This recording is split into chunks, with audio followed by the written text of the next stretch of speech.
দিল্লির বাতাসে বিষ, 50% কর্মীকে বাড়ি থেকে কাজের নির্দেশ আপ সরকারের, এমনটাই জানিয়েছেন দিল্লির পরিবেশ মন্ত্রী গোপাল রায়।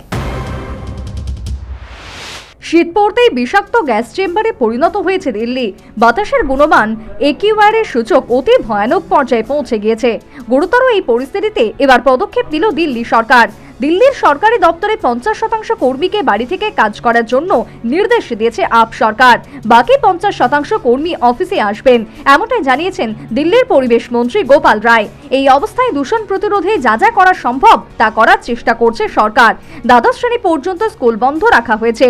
ডিজেল চালিত বাহনে নিষেধাজ্ঞা জারি করা হয়েছে। অবশ্য তাতেও বিশেষ সুবিধা হয়নি।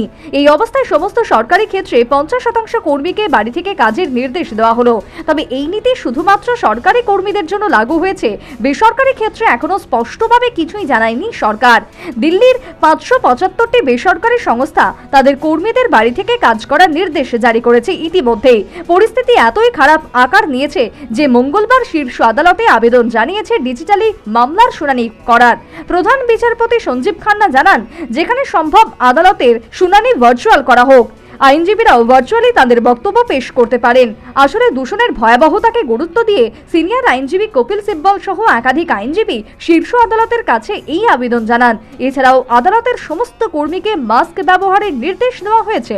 এদিকে মঙ্গলবারের তুলনায় দূষণের প্রভাব সামান্য কমলেও দিল্লির হাল যথেষ্ট উদ্বেগজনক। গতকাল দিল্লির বাতাসের AQI 500 ছাড়িয়ে গিয়েছিল। বুধবার সকাল 6টা নাগাদ AQI 450 দেখা দিয়েছে। সবচেয়ে দূষিত এলাকা হিসেবে নাম উঠেছে মুন্ডকারের 464 IQI। পাশাপাশি বরিজপুর, আলিপুর AQI সেখানেও 462 রেকর্ড করা হয়েছে। দূষণের জেরে ধোঁয়াশায় ছেয়ে গিয়েছে গোটা দিল্লি। দৃশ্যমানতা দাঁড়িয়েছে 150 মিটার। পরিস্থিতি এতটাই খারাপ আকার নিয়েছে যে 79টি বিমানের দেরিতে আকাশে উঠছে। 6টি বিমানের উড়ান বাতিল করা হয়েছে এদিন। দেরিতে চলছে সব train. New Delhi bureau report, news vanguard.